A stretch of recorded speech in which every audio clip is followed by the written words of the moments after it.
Amma ba'du, qala Allah Ta'ala fil Qur'anil Karim wa huwa asdaqul qailin.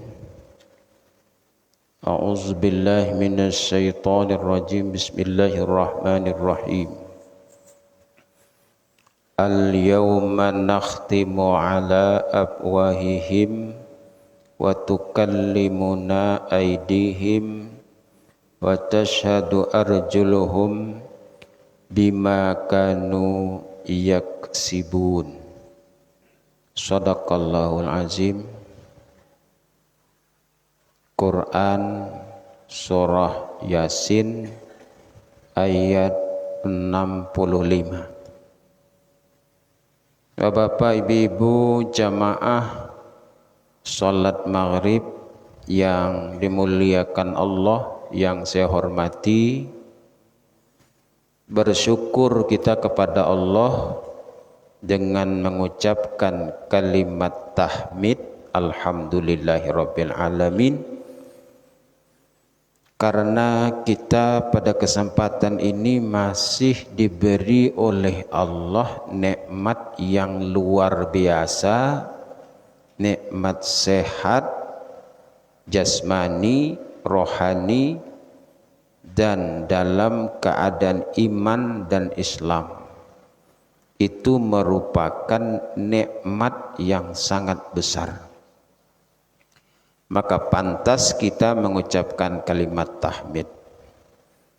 Selanjutnya salawat dan salam tak lupa pula kita kirimkan kepada Nabi kita Muhammad sallallahu alaihi wasallam. Allahumma shalli wa sallim wa barik ala sayyidina Muhammad wa ala alihi wa sahbihi ajma'in. Mudah-mudahan kita di yaumil kiamah dapat syafaatnya. Pada ibu yang saya hormati, sebelum kita membaca kitab Hidayatus Salikin ini, ingin saya sampaikan kepada kita semua bahwa setiap minggu itu amal-amalan kita dilaporkan.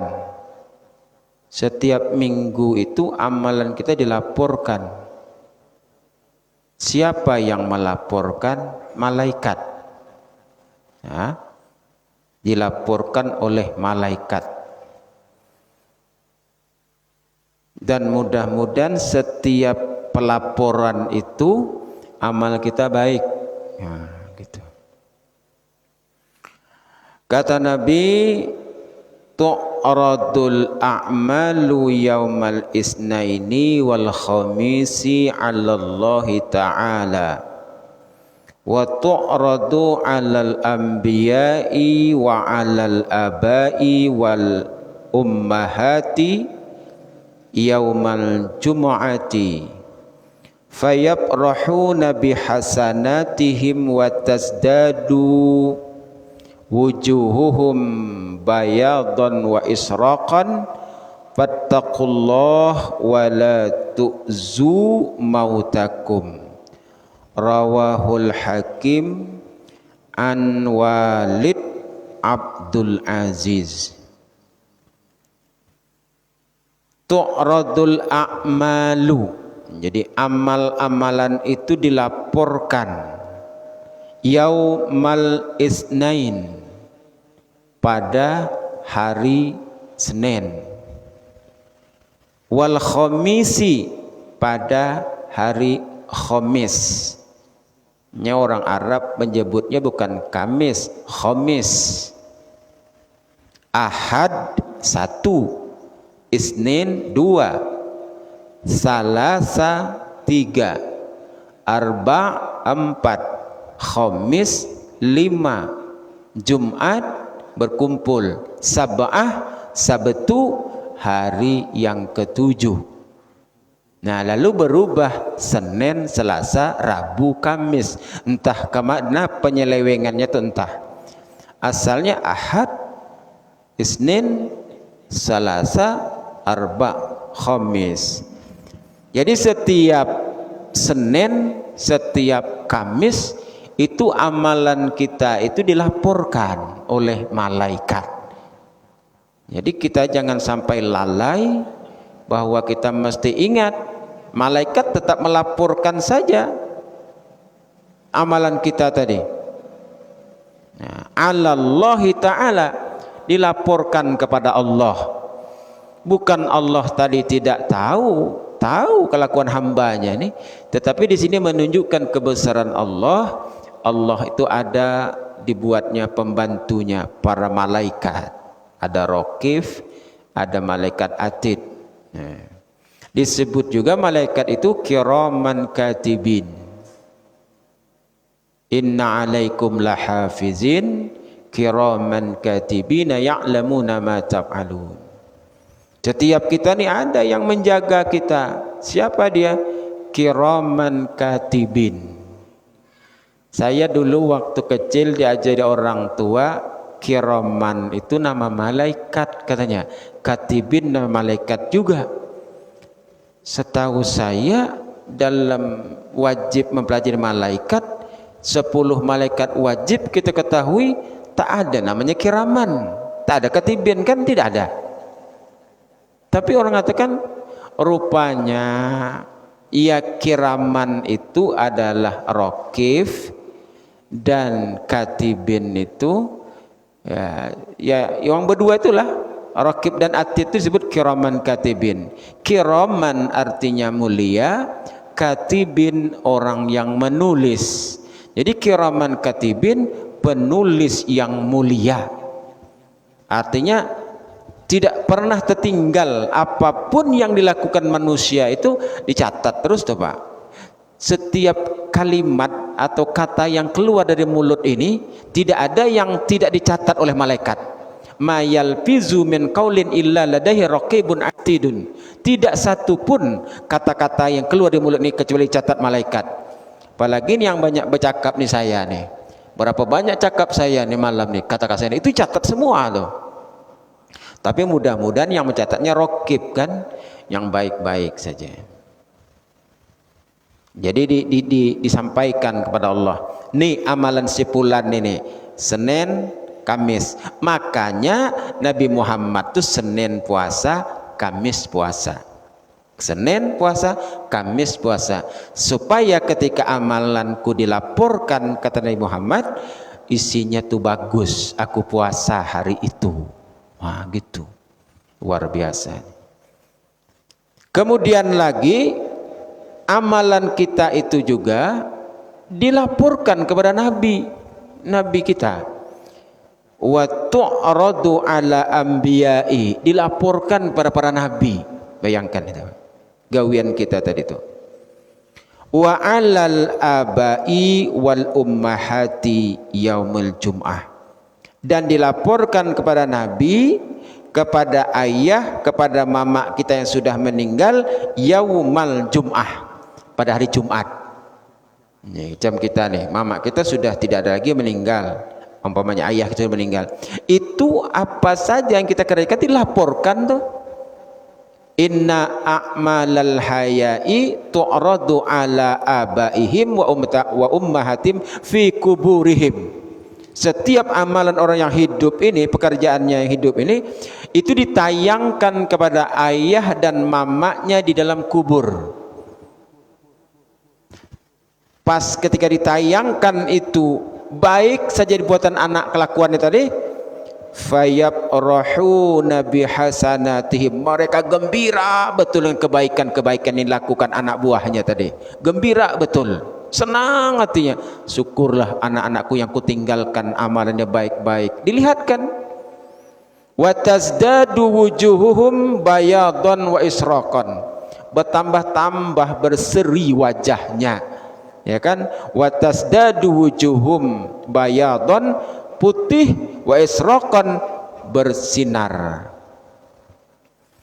senangnya dia. Tapi sebaliknya ketika dilihatkan nih kelakuan yang kau tinggalkan, ya umpamanya anaknya kelakuan nih, lihat kelakuannya, ada yang jadi bandar narkoba, ada yang berkemana-mana berpakai, yang perempuannya keluar pakai baju kutang aja misalnya, tengok nih, lihat Itu bertambah wajahnya masam orang tuanya itu.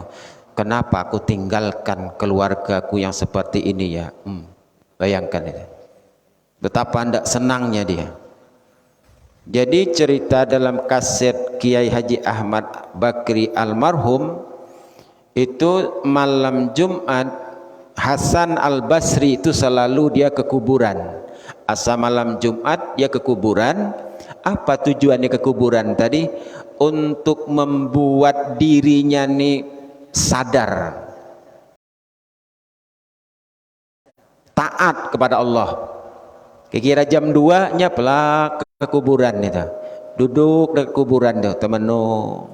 Wahai diriku, kata Hasan Al-Basri, tadi aku di rumah, aku enak baring empuk di atas tilam yang tinggi, di atas bantal yang enak, terang lagi ada lampu, ada pula lagi AC enaknya. Tapi ingat diriku, aku tidak lama lagi bakal ke dalam ini. Kata dia menasihati dirinya. Tak lama lagi aku ke dalam ini. Di dalam ni bantal sudah bertukar dengan tanah, kan? Listrik sudah tidak ada lagi. Tilam empuk mana ada lagi?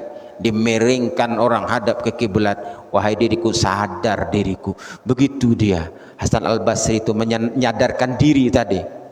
Maka pada malam Jumat itu dia orang alim, kan Hasan Al-Basri itu orang alim. Allah menghendaki, Allah melihatkan roh-roh yang ada di kuburan itu malam itu nampak dia bangkit semua tuh. Mana yang wajahnya bagus, mana wajah yang kusut. Di antaranya adalah dia bertemu dengan seseorang yang kusut wajahnya. Kenapa engkau tidak seperti roh-roh yang lain itu? Mereka gembira dia. Mereka tuh dapat kiriman katanya. Sedangkan aku tidak ada kiriman apa-apa. Makanya aku kusut semacam ini. Yang lain itu nggak dapat kiriman semua tuh. Aku tidak ada. Bayangkan itu. Umpama nih di dunia nih, ibu bapak punya anak merantau ke Malaysia. Yang lain punya anak juga merantau ke Malaysia. Tapi yang sebahagian dapat kiriman dari Malaysia sebulan 2.000 ringgit. Dapat kiriman setiap bulan, dapat aja sampai orang tuanya di sini bisa bangun rumah. Yang ini tadi anakku ke Malaysia juga tapi tidak ada kirimannya aja. Bagaimana irinya melihat yang satu nih, kada lawas anaknya pulang rumah tegak berdiri karena dikirim tadi. Yang ini tadi temenung melihat untungnya orang punya anak tuh, aku ndak punya lang yang seperti itu. Itulah artinya tak ada kiriman. Nah, makanya dikirim-kirim gitu kan. Nah, kirim doa ke situ. Kemudian kata Nabi, fattaqullah, bertakwalah kepada Allah, wala tu'zu mautakum, jangan kamu sakiti orang-orang yang telah meninggal di antara keluargamu. Maksudnya orang yang telah meninggal itu jangan kau sakiti dengan perbuatanmu. Yang dilihatkan bang, jadi ditayangkan itu temenung dia melihat. Jadi kalau ada ibu bapak sudah meninggal, anaknya masih hidup, berbuat baiklah. Atau kalau ada duit rezeki, disedekahkanlah untuk ibu bapakku, begitu. Ibu bapak dan ibu hormati, ini yang perlu disampaikan sebelum kita membaca kitab Hidayatus Salikin. Baik, malam ini kita mulai membaca kitab Hidayatus Salikin. Ini babnya tentang maksiat zahirat, maksiat zohir. Maksiat itu ada dua, ada maksiat zohir, ada maksiat batin. Ikhlas gitu juga, ikhlas zohir, ada ikhlas batin. Nah gitu. Ikhlas zohir ketahuan pak, orang ikhlas zohir tadi. Ikhlas zohir itu apabila ada bosnya datang ke situ begawi. Bila dia ada bosnya kada datang, itu ikhlasnya zohir aja tuh. Dia kalau ikhlasnya batin, bosnya ada ataupun tidak ada, dia tetap datang. Kenapa? Ini memang kerjaku, ini memang pekerjaanku gitu. Misalnya dia berinfak, aku kesal berinfak tadi katanya. Kenapa? Aku karena ada si anu nah di samping maka aku berinfak. Maka ada aku kada berinfak katanya. Itu zahirnya aja juga itu ikhlas. Batinnya marah atau ngapa juga aku datang tadi ya, maunya aku bawa balik duit itu lagi. Nah itu tuh. Yang bagusnya zahir, batin, ikhlas. Maksiat zahir ini maksiat yang dilakukan oleh anggota tubuh kita yang nampak.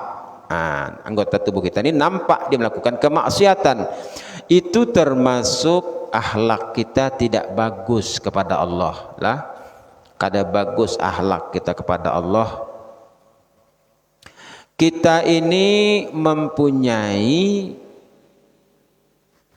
anggota tubuh yang sangat penting, terkenal, yang bisa berbuat dosa. Dalam kitab ini disebutkan mata, telinga, lidah, farjun, perut, tangan, dan kaki. Farjun itu yang di bawah pusat tuh Pak, paham kan? Yang di bawah pusat tuh farjun itu. Jadi jangan terlalu pugar betul menyebutnya gitu kan. Peliharakan mata, telinga, lidah, alat kemaluan, perut, tangan dan kaki. 7. Karena neraka jahanam itu ada baginya 7 pintu. Nah, jadi rupanya neraka itu gedungnya itu bisa luas, gedung neraka tuh tertulis jahanam. Pintunya banyak, 7 pintu. Ada pintunya pintu wail misalnya, ada pintunya hawiyah, ada pintunya syaqar, ada lahzah, ada hutamah, ada syair. Itu nama pintu-pintunya. Dan tak satu pun pintunya itu jangan masuki. Jadi ada 7.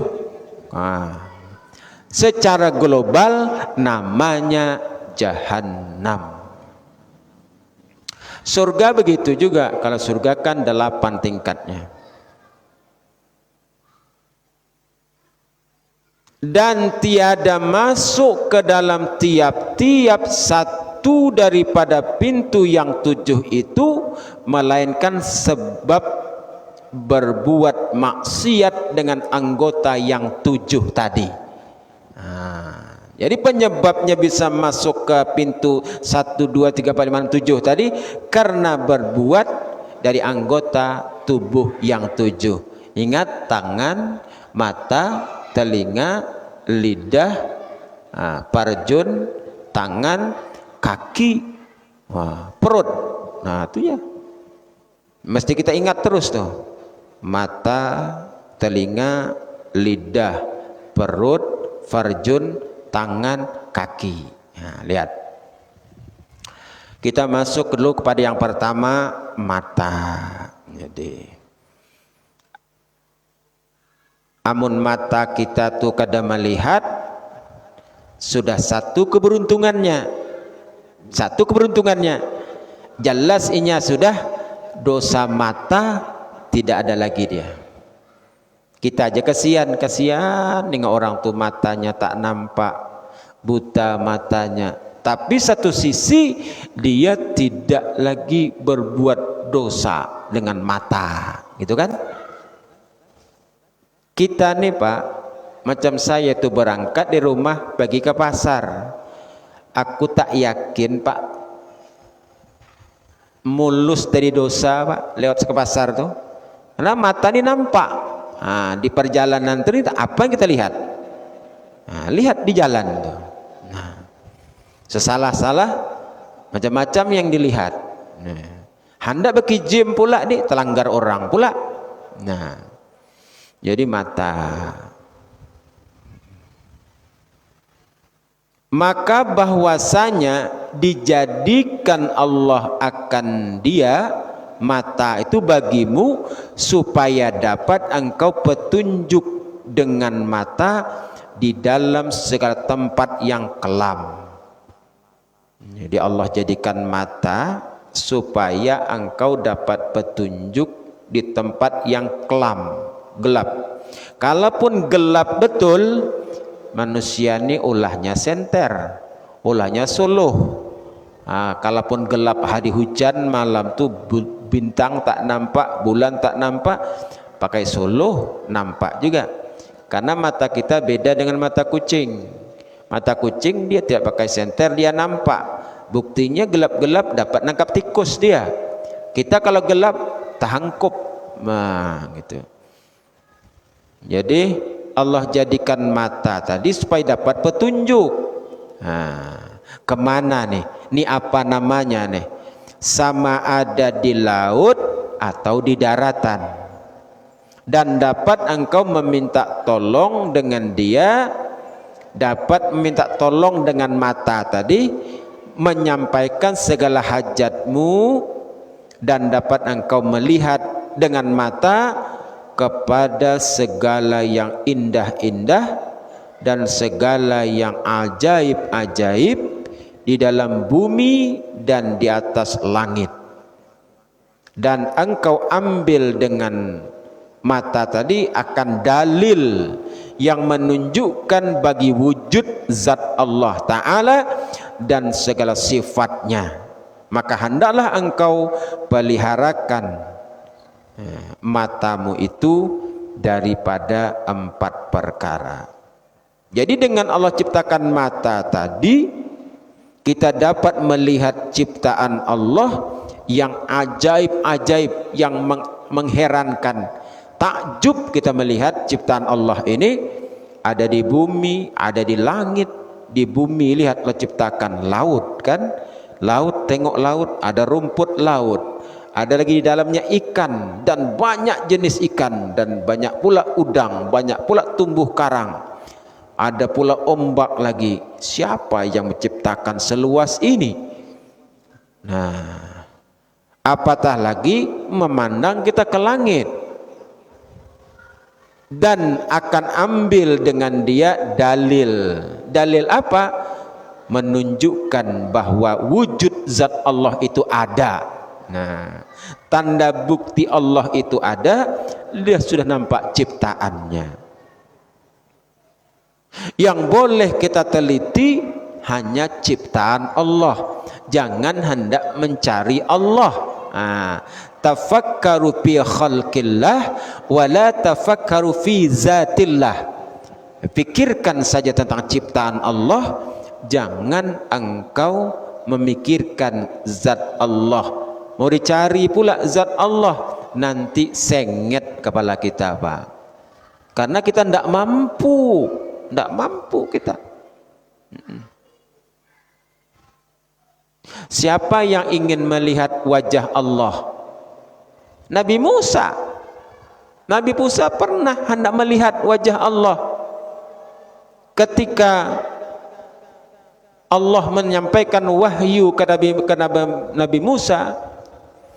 Falamma ataha nudiya ya Musa inni ana rabbuka fahla'na alaika innaka bil wadil muqaddasi tuwa wa ana akhtartuka fastami' lima yuha innani anallah la ilaha illa ana fa'budni wa aqimis shalah li zikri. Nah, ini wahyu yang turun pertama dari Nabi Musa. Maka tatkala Musa berada di bukit Tursina, bukit suci, falamma ataha nudiya ya Musa inni ana rabbuka, sesungguhnya aku ini, kata Allah, aku Tuhanmu. Fahla'na laika, tanggalkan kedua sandalmu. Di sini kada boleh bersandal, gitulah kan? Fahla'na laika innaka bil wadil muqaddasi tuwa, engkau berada di bukit suci. Wa anakhtartuka, aku memilih engkau, kata Allah, menjadi seorang rasul. Wa anakhtartuka fastami' lima yuha, dengarkan apa yang aku wahyukan. Fastami' lima yuha. Apa bunyi wahyunya? Innani anallah, sesungguhnya aku ini ada Allah. Kata Allah, la ilaha illa ana, tidak ada Tuhan kecuali aku. Fa'budni, sembahlah aku. Wa aqimis shalah, dirikan sembahyang, li zikri, untuk mengingat aku. Maka tatkala Nabi Musa mendengar suara begitu, ada keraguan. Kata Musa, benarkah ini engkau wahai Tuhanku? Kalau memang engkau, tunjukkan wujudmu, lihatkan kepadaku. Nah, ini Nabi Musa ingin bertemu dengan Allah. Tinggi keinginan Nabi Musa. Kata Allah, tak mampu engkau wahai Musa untuk melihat aku. Kata Allah, tak mampu engkau. Kalau tak mampu aku lihat wajah engkau, bayanganmu jadilah. Kata Allah, bayanganku pun kau takkan sanggup melihatnya.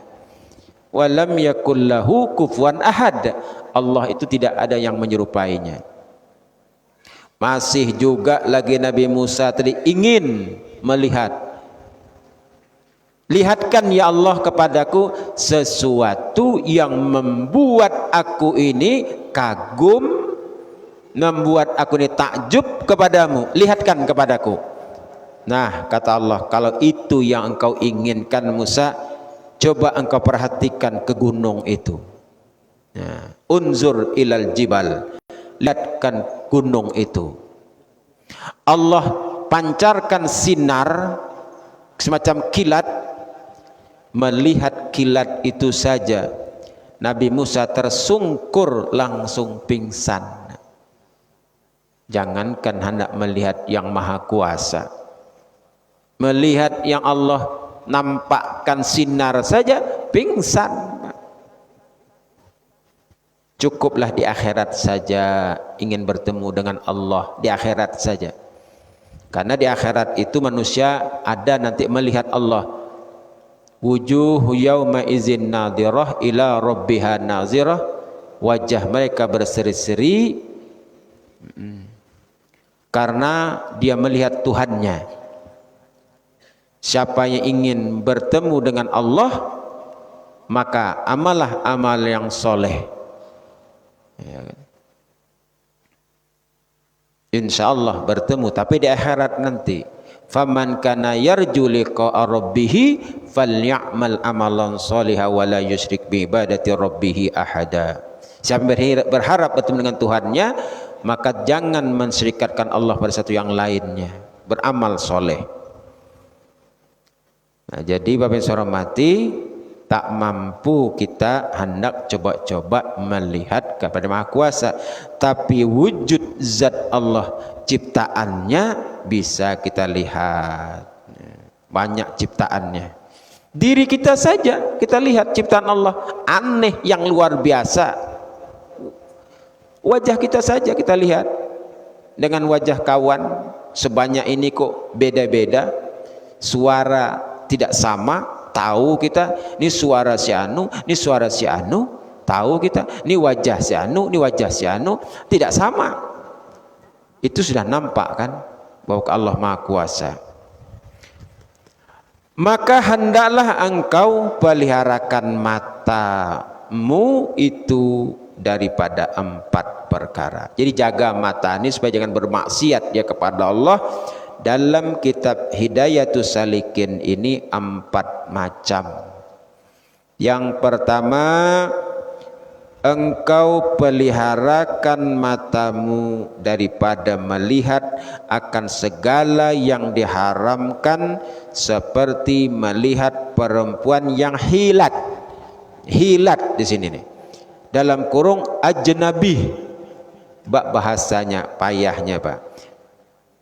Maksudnya di sini perempuan yang hilat atau ajnabi, perempuan yang bukan mahram.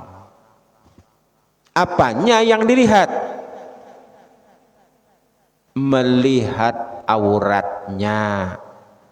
Amun kada boleh melihat perempuan bukan mahram, kacau juga apa? Berdosa terus kita.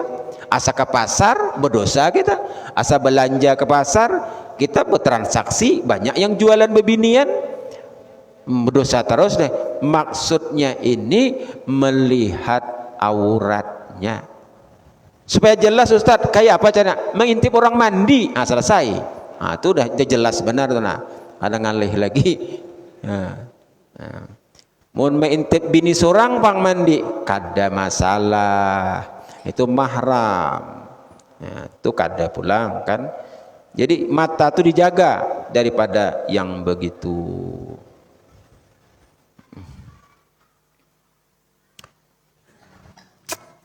Yang kedua, engkau peliharakan daripada mata tadi melihat muda belia yang baik rupanya dengan syahwat.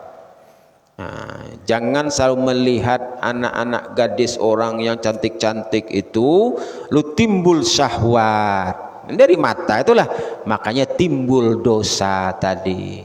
Amun terlihat Pak Ustadz, terlihat sudah putar lagi, jangan ngulangi lagi. Terlihat gimana lah, kada sengaja juga.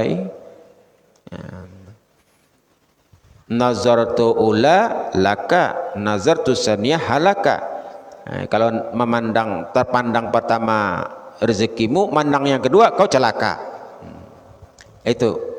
Kemudian ketiga, engkau peliharakan mata daripada melihat kepada orang yang muslim, orang Islam dengan menghinakan dia.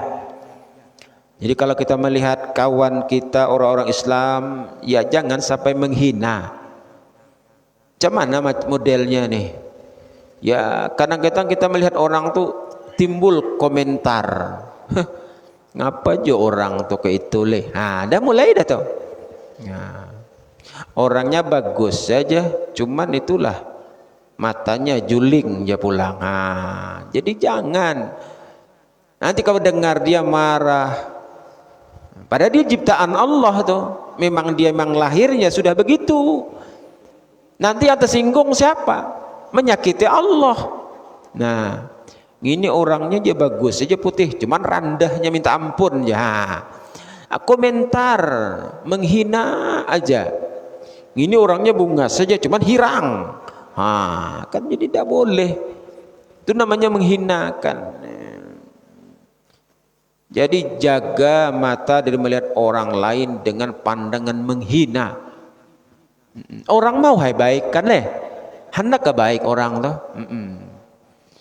Ini orangnya aja memang kada baik, tapi suaranya baik ya. Ada pulang tapinya, ada juga baik sedikit kan. Komentar-komentar itu. Mungkin pernah juga saya ceritakan di sini, nak. Dulu Nabi Sulaiman tuh seakan pandangan menghina kepada perempuan. Nabi Sulaiman malah khilaf, beliau khilaf. Siapa juga je Sulaiman ini jadi lakinya orang ini nih, hitam macam ini nih. Setelah itu Allah buat prosesnya, Allah buat jalan ceritanya, skenarionya. Akhirnya perempuan hitam itu jadi bini Nabi Sulaiman, Mbak. Bagaimana caranya Allah buat? Hilang cincin kesayangan Nabi Sulaiman. Hilang. Lalu Nabi Sulaiman mengumumkan, siapa yang mendapatkan cincin saya, tolong kembalikan kepada saya, minta imbalan apa saja saya akan berikan. Sangkanya kok mendapat cincin tuh orang minta tebusan duit. Mun duit kada kekurangan Sulaiman. Yang istananya aja emas kan semuanya nih. Istana Sulaiman tuh emas, Pak. Ini permata semua nih, pasir-pasirnya nih. Nabi Sulaiman kaya luar biasa. Disangkanya orang mau harta. Sekalinya orang tua mendapatkan cincinnya tuh, lalu diantarkan, wahai Sulaiman, Nabi Allah, ini cincinmu yang hilang tuh. Iya. Nah, aku kembalikan. Apa bapak mau dengan saya? Berapa kira-kira saya nebusnya? Bukan itu yang saya mau, Tuan Sulaiman. Aku punya anak perempuan. Aku ingin kau jadi menantuku. Mana anakmu tuh? Ya yang hitam tadi. Nah, Bayangkan itu. Jadi jangan coba-coba ya nak menghina-hina orang, bisa nanti hukum Allah berlaku. Saya melihat waktu jadi penambang pompong dulu, kami ngantar orang ke daerah sana tuh. Orangnya tuh berjalan nih macam beting kaung, berjalannya tuh ngalih berjalannya. Nah, di ladangnya sekalinya 2 bininya Pak Ai. Ngapa aja kok ada perempuan hendak wan inya nih? Mungkin siapa yang hendak wan kau yang jalan ke itu? Mungkin gitu kan? Lalu Allah putar skenario nya, nah timbul cinta lah. Mau apa?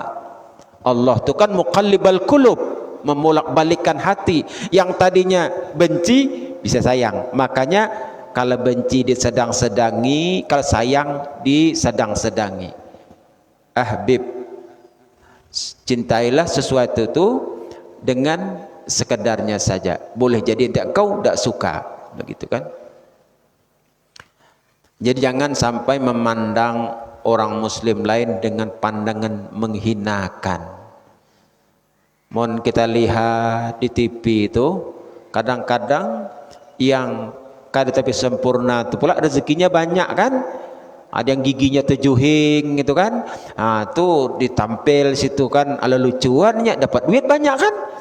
Kadang-kadang awak yang gigi yang bagus tak pula banyak berduit dah. Gitu. Jadi ada saja Allah lebihkan. Jangan sampai mengomentari itulah, nanti berdosa kita kan. Keempat, nah yang keempat, mata. Engkau peliharakan matamu dari melihat dengan mata kepada segala yang aib-aib.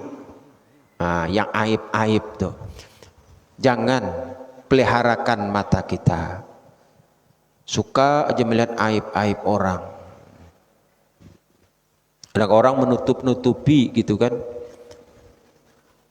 Selesai tentang mata tadi. Mata kita nih Pak, ada nanti mata yang tidak disentuh oleh api neraka. Salah satun la tara a'yunuhum nar. Mata tidak melihat api neraka. Berarti orang itu tidak masuk neraka. Matanya tak melihat api neraka, berarti dia tidak masuk neraka.